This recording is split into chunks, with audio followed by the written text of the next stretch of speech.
Olá, eu sou Márcio Luiz, médico veterinário residente de Vigilância em Saúde da UNB. Irei hoje apresentar o CITREP referente à Semana Epidemiológica 24, que compreende os dias 8 do 6 de 2025 até o dia 14 do 6 de 2025. Nesse CITREP, abordaremos doenças como síndrome gripal e síndrome respiratória aguda grave, influenza aviária, arboviroses, mpox, sarampo, cólera, febre amarela, também um alerta meteorológico, além da coqueluche. Iniciamos esse episódio com os dados da distribuição dos atendimentos relacionados à síndrome gripal na atenção primária à saúde ao longo das últimas semanas epidemiológicas. Observamos um padrão mais oscilatório, mas com uma tendência de crescimento no número de atendimentos, refletindo a dinâmica de circulação do vírus respiratório na comunidade. A proporção dos atendimentos de síndrome gripal pelo total de atendimentos na APS permanece alta, com mais de 8% na semana epidemiológica corrente. Os números demonstram certa estabilização na proporção de atendimentos, em uma proporção alarmante para o bom funcionamento da APS. Sobre o funcionamento das unidades sentinelas, os dados extraídos diretamente dos boletins epidemiológicos revelam que no ano de 2024, até a semana epidemiológica 21, nenhuma unidade conseguiu realizar em todas as semanas pelo menos 10 coletas, com cerca de 70% das oportunidades abaixo de 10. Percebe-se também um provável erro de digitação nos dados oficiais do Hospital Brasília, entre a semana 17 e 21, com o número incompatível de menos 9 coletas na semana 19.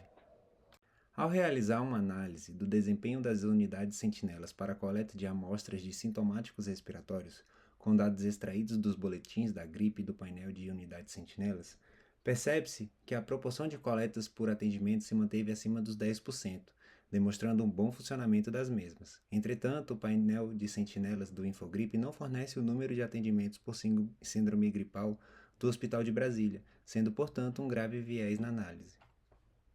Sobre os números relacionados às internações por síndrome gripal, entre as semanas 19 e 23 houve um aumento no número de internações em enfermaria e novas internações em UTI.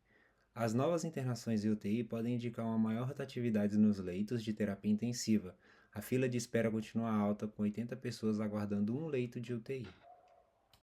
Sobre a distribuição por subtipo viral nas últimas 6 semanas, em pacientes com síndrome gripal e com painel positivo para algum vírus, percebe-se uma diminuição da proporção de VSR, um aumento da influenza A e agora uma predominância do rinovírus.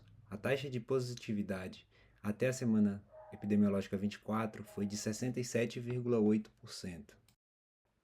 Analisando a distribuição dos vírus respiratórios por faixa etária, observamos alguns padrões importantes. O vírus sincial respiratório continua sendo o principal agente identificado em crianças menores de 10 anos, onde apresenta sua maior concentração de casos. Em seguida, aparecem os adultos e os idosos acima de 60 anos, embora com uma frequência consideravelmente menor. O rinovírus apresenta um perfil semelhante, com incidência expressiva nas crianças. O número de casos em menores de 10 anos chega a ser quase 2 vezes maior do que nos demais grupos etários, mostrando sua alta susceptibilidade nas faixas pediátricas. Já o vírus da influenza exibe uma distribuição um pouco diferente. A maior concentração de casos ocorre entre os indivíduos de 10 a 60 anos, seguido dos menores de 10 anos e, por fim, dos idosos acima de 60. Esses dados reforçam a importância de estratégias diferenciadas de vigilância e prevenção para cada faixa etária, especialmente no planejamento de ações de vacinação, uso de antivirais e orientação clínica na atenção primária e nos serviços de referência. Sobre SRAG no Distrito Federal, em uma análise de distribuição de desfecho por semana epidemiológica de início dos sintomas, retrata um aumento no número de casos nas últimas semanas de SRAG por influenza e uma diminuição de SRAG por outros vírus respiratórios. Isso se dá principalmente pela sazonalidade do vírus sincial respiratório e influenza. Analisando a distribuição dos óbitos por data de início dos sintomas, observamos um pico de 7 óbitos na semana epidemiológica 18, com maior concentração de registros nas últimas 8 semanas. Como há um atraso natural nas notificações, é esperado que esses números sejam atualizados nas próximas semanas. Sobre a incidência de SRAG no Brasil, o estado com maior coeficiente de incidência é o Mato Grosso do Sul, seguido por todos os estados do Sul, Minas Gerais, Distrito Federal, Acre e Roraima. Sobre a incidência e mortalidade nas últimas 8 semanas, a incidência média semanal entre menores de 2 anos ultrapassa 60 casos, com uma mortalidade de 0,6. Já no outro extremo etário, maiores de 65 possuem um coeficiente de incidência menor que 10 e uma mortalidade de 0,8. Sobre o coeficiente de incidência de SARS-CoV-2 no último mês, 3 regiões registraram o coeficiente de incidência maior que 120: Centro-Oeste, Sul e Nordeste. Os estados que apresentam maior coeficiente de incidência de Covid-19 entre as semanas epidemiológicas 18 e 22 foram Minas Gerais e Maranhão, seguidos por Santa Catarina, Paraná, Alagoas, Pernambuco e Ceará. Acerca dos dados de influenza aviária de alta patogenicidade nos Estados Unidos, desde o início do surto foram reportados 1.075 focos em rebanhos, com maior concentração nos estados da Califórnia, Idaho e Colorado. A Califórnia lidera em número de casos, somando mais de 700 registros. Apesar da trégua momentânea na última semana, houve a confirmação de um rebanho leiteiro na Califórnia. O cenário segue em monitoramento rigoroso, dada a magnitude e o impacto do surto. A última atualização foi na última semana epidemiológica. O monitoramento de águas residuais funciona como uma vigilância sentinela ambiental, permitindo detectar precocemente a circulação da influenza aviária antes mesmo de que surto em aves sejam identificados. Em relação à presença do vírus H1N5 em águas residuais, na semana entre 1 a 7 de junho foram encontrados 4 focos positivos. As amostras positivas foram encontradas nos estados de Oregon, Washington e New Jersey. Acerca da vigilância de IAP no Brasil, no mês de junho percebe-se um aumento acentuado no número de investigações realizadas no mesmo período do ano anterior.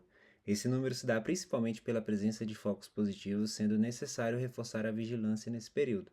A média de investigações por mês do ano de 2025 está em 79, com um desvio padrão de 45. Nas últimas semanas epidemiológicas, o monitoramento de focos de influenza aviária de alta patogenicidade segue ativo. Na semana 24 de 2025, foram realizadas 49 investigações com coleta de 17 amostras e confirmação de 2 focos positivos, enquanto que na semana anterior foram registradas 45 investigações com coleta de 14 amostras e 0 focos positivos. Governos de São Paulo e Goiás confirmaram nesse final de semana a detecção dos primeiros focos de IAP nesses estados. Registros não foram feitos em granjas comerciais. Casos não devem impactar exportações de carne e ovos, pois não envolvem aves comerciais. Em São Paulo, o foco era em uma ave silvestre, uma marreca canaleiraque, foi localizada na região central de Diadema.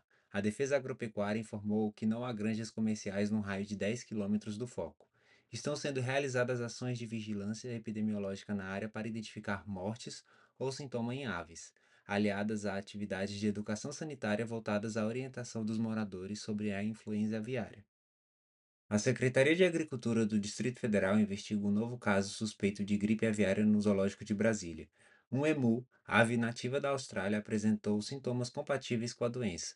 O animal apresentou sintomas neurológicos e evolução do quadro clínico. A equipe técnica da SEAGRA optou por realizar a eutanásia e a coleta de amostras biológicas, seguindo os protocolos sanitários estabelecidos pelo Ministério da Agricultura, Pecuária e Abastecimento. Conforme a última atualização do mapa, 21 países mantêm suspensão total das exportações de carne de aves do Brasil. 20 países mantêm suspensão restrita ao estado do Rio Grande do Sul e 4 países mantêm suspensão limitada ao município de Montenegro. Nesta terça-feira, dia 10/6, o México reduziu as restrições impostas à carne de frango brasileira. Agora, as restrições mexicanas se limitam apenas ao estado do Rio Grande do Sul. Além disso, a Mauritânia anunciou a suspensão das importações de carne de frango em todo o território brasileiro.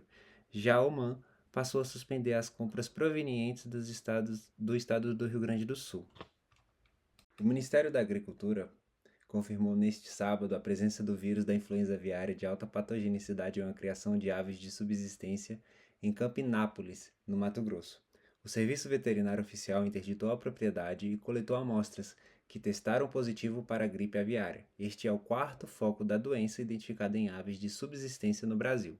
As ações de erradicação e vigilância em um raio de 10 km ao redor do foco começaram neste domingo, dia 8/6. O mapa informou que não há granjas comerciais na área afetada. O Laboratório Federal de Defesa Agropecuária confirmou que não há presença do vírus da influenza aviária de alta patogenicidade nos municípios de Westfália e Capela de Santana. O governo do Rio Grande do Sul, por meio do Departamento de Vigilância e Defesa Sanitária Animal da Secretaria de Agricultura, informou que as investigações sobre as duas suspeitas recentes de gripe aviária deram resultado negativo.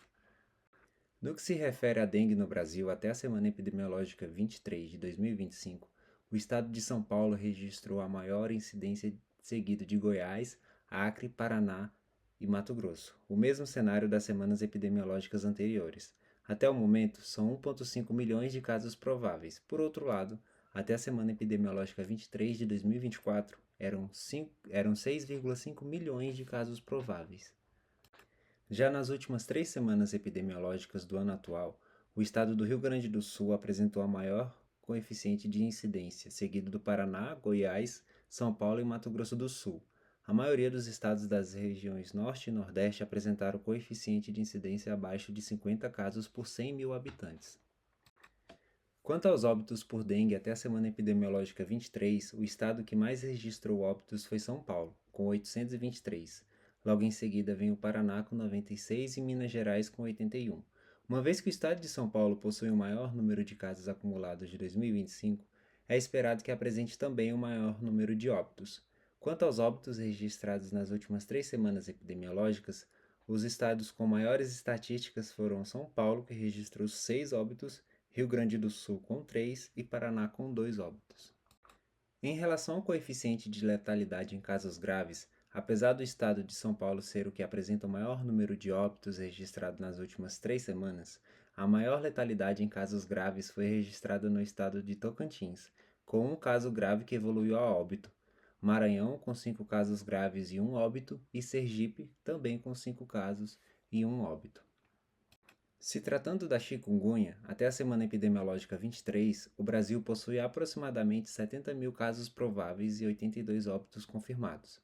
O estado de Mato Grosso apresenta um aumento no coeficiente de incidência em comparação ao mesmo período do ano de 2024, e o estado de Minas Gerais apresenta uma redução na incidência de aproximadamente 95% em relação ao ano anterior. Quanto aos casos de Oropouche, houve um aumento de 9% nos casos desde a semana epidemiológica anterior. O Espírito Santo continua sendo o estado com o maior número de casos, sendo 6.271, seguido do Rio de Janeiro, com 2.302. Porém, o estado de São Paulo se destaca com um aumento de 108% em relação à última atualização de dados. A quantidade total de casos atualizados até a semana epidemiológica 20 está menor do que no mesmo período do ano anterior, porém o ano de 2025 até o momento atual já apresenta 73% do total de casos do ano passado.